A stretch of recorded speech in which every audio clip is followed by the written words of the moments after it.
Pag-aaral sa ating mga batas, libre, walang bayad, #may batas pala. Alam niyo ba yung breastfeeding? Napaka-importante niyan. Oh. Oh, ang batang na breastfeed ay ugaling tao. Pero pag puro formula, sabi nga ng, kasabihan lang naman to, may exception naman to the rule. Eh hindi galing sa tao yung formula, galing sa hayop yung iinumin mo. Mas malakas daw eh. Ako 3 taong nakakatalino. nagpadede dun sa aking bunso. Wow, tatlong Sa panganay ko, 1 buwan kasi pumasok uli ako sa PAW eh. Ang leave doon, ang maternity leave doon ay 2 months. Ngayon, 105 days. Kaya hinabaan. Apo. Para mahaba ang pagbe-breastfeed sa mga bata. Oy. Pero nung sa bunso ko, kasalo ng panganay ko yung bunso ko sa gatas. Pinagpapump ko sa iniinom niya. Kaya gumanda yung panganay ko eh. Kasi Wow. kahit 7 years old, 5 years old siya, mayroon pa rin siyang gatas ng ina. May gata. Kasi yan, ang Akala ko intellectual nagdedede. ng bata namamana sa ina eh. Correct, Diba? correct. Okay. Oo. Pero pag yung ugaling hindi maganda yata sa ama nagagalit. Joke. Joke only. Walang ganun. Ayan, ang ating slogan, gatas ni nanay, Sa baby ay agad ibigay. may mga mahalagang batas ang Pilipinas na Nagtataguyod sa tamang pag-aalaga sa bagong silang na sanggol at sa kanilang mga nanay. Ito ang Republic Act Number 7600 or Rooming In and Breastfeeding Act of 1992 at Republic Act Number 10028 o Expanded Breastfeeding Promotion Act of 2009. anak, nakadede ka ba sa nanay mo? Parang di ko na po naalala. Hindi kinuwento ng nanay mo? Parang di na kwento, Chief. Pero baka po, mukha naman. Tanong Ay, ikaw, natin. JC. Yes daw, Chief. Opo. Totoo ba yun? Opo, Kaya pala ba Kasi mo? naalala ko yung Bona eh. Ay, ikaw, Bona. Henry. Complicated, Chief. Hindi na ako Kasi- Bakit? nakadede. Iniwan ka ng nanay mo? Complicated nga. Oo. Yun Oo nga. nga, mukhang makatatay ka eh. Hindi ka Complicated. makainay, no? Di makananay ako sa yung second mom ko. Ah, Doon lang complicated ako. nga. Oo Okay. nga.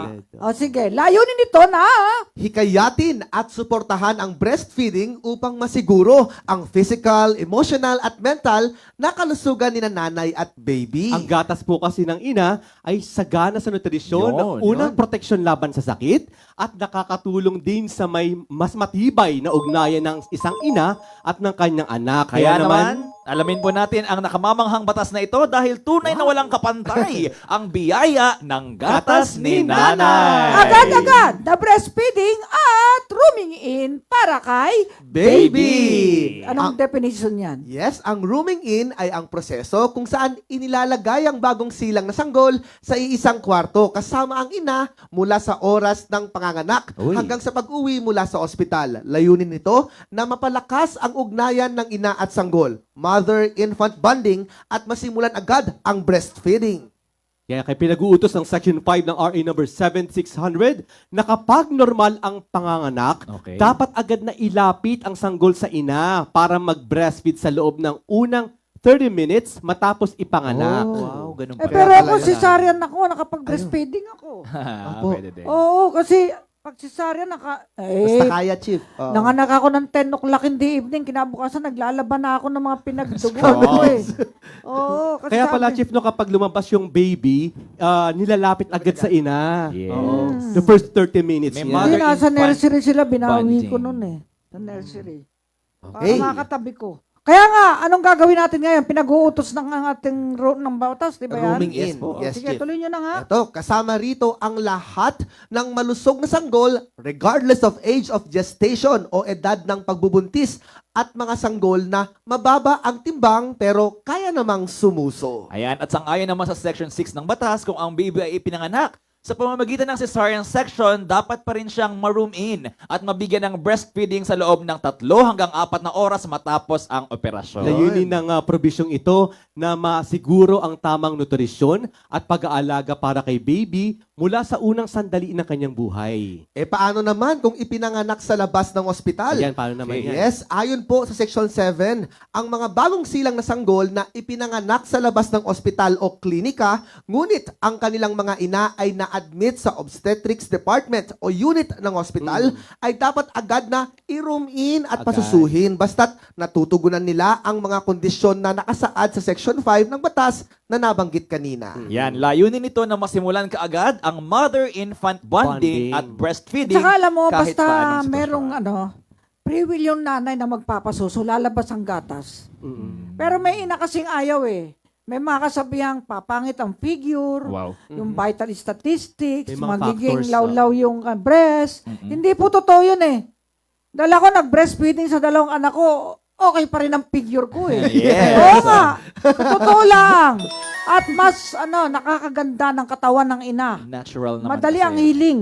Yung iba Okay? naman, Chief, sobrang sakit daw, kaya ayaw magpadede. Ay May hindi, narinig mas ako ganun. masakit pag hindi ka nagpadede, napupuno eh. Hanggang sa Gatas. matuyo. Oo. Hindi masakit. Actually,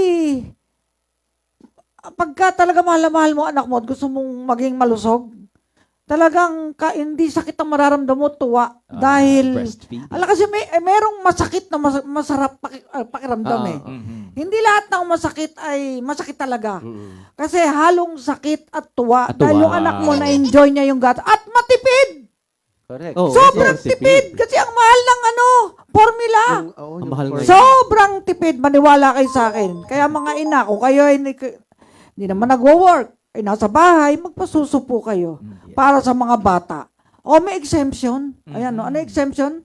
Ayon sa Section 8 ng batas, may mga pagkakataon kung saan hindi maaaring i-room in o pasusuhin ng isang sanggol at kasama po sa mga exceptions ang mga sumusunod. Mga sanggol na may kondisyon na hindi pumapayag sa rooming in at breastfeeding ayon sa desisyon ng mga doktor. Mga ina na malubha ang sakit, May Yeah. sakit. umiinom ng gamot na bawal o hindi ligtas para sa pagpapasuso, may matinding kondisyon sa pag-iisip na nagiging sanhi ng karahasan o may kondisyon na hindi pumapayag sa pagpapasuso o rooming in ayon sa doktor. Kaya sa mga ganitong sitwasyon, kailangang pakainin ang sanggol ng gatas ng ina na piniga or express breast milk o ipa-wet nurse. Depende po sa rekomendasyon ng doktor.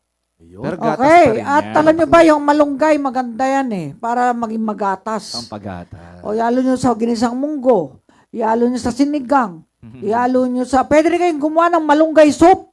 Uy, masarap Magbati yun. kayo ng itlog itlog. Yung Oo. itlog na totoong itlog ng hayop yun, bate. Tapos, pakulaan nyo yung tubig, lagyan nyo ng konting patis lang. Okay, tataw-taw, totoo yan. Magmamalunggay Tapos, na lagyan kami nyo mamaya, ng Chip. malunggay. Ayun. Lagay, ibudbud nyo doon, labay nyo doon yung binating itlog. Soup na yun. O, lagyan nyo ng bawang, o kahit sibuyas. Napakasarap na soup. Paborito nung pambunso ko yun eh. Malunggay. Kaya nga daw, Chief, importante yung mga kinakain ng nanay. Tsaka walang bisyo dapat yung nanay, di ba? Yes. Oo. Walang bisyo dapat. Pag nagbubuntis ka at papadede ka, bawal muna alcohol. Ayan, sigarilyo, Sigarilyo, bawal muna. bawal muna. Ayan. Ayon sa Section 6 ng Republic Act number 10028, Ang lahat ng pasilidad, health man o non-health establishments o mga opisina sa gobyerno at sa pribadong establishmento ay inaatasang magtayo ng lactation Ayan. stations. Ang mga lactation stations ay kailangang may sapat na kagamitan at pasilidad tulad ng lavatory para sa paghuhugas ng kamay, maliban kung mayroong malapit na lavatory na madaling ma-access. Refrigeration o cooling facility para sa maayos na pag-iibak ng express breast milk, Yan. electrical outlets para sa breast pumps. may electrical breast pump na Meron pala. na yan, no? Ang ginamit ko nung araw yung mano-mano eh. Oo. Kasi Nakikita ko sa pumapasok ano ako eh. nun eh. Oo. Saksak na Nakikita lang ko o sa pinipili. ibang public Oo. attorney na Hindi naman- nanay na mayroon silang electrical breast. Habang breast nagka- pump. Type Pag ka may nun. convention tayo kasi Opo. nagpipreserve sila ng Nag-cover lang po sila tapos ayun. Oo naging- nga. Ay, at least Ooh, ano nagpapump talaga. sila. May malasakit sa kanilang mga anak. Alam Babies. nyo, Yes. bilib ako sa mga working mother eh. Kasi mahirap ang pagiging working mother. Kaya ako minsan nakakaingit yung mga nasa bahay lang, housewife.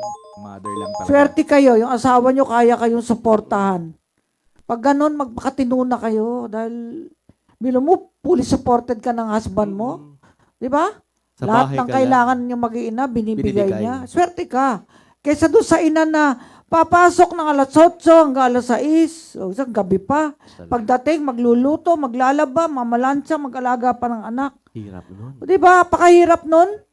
O, pero kinakaya ng mga ina. Ano pang kailangan? Maliit na mesa at komportableng upuan, Yan. ibang kagamitan na itinakda ng, Department DOH. of Health bilang pamantayan. ayan, ang Ang lactation lactation. station ay hindi dapat ilagay sa loob ng palikuran. Siyempre. Tama naman, katabi ng CR, bawal yun. Tapos, ang mga pribadong, konting energy tayo, mga kababayan.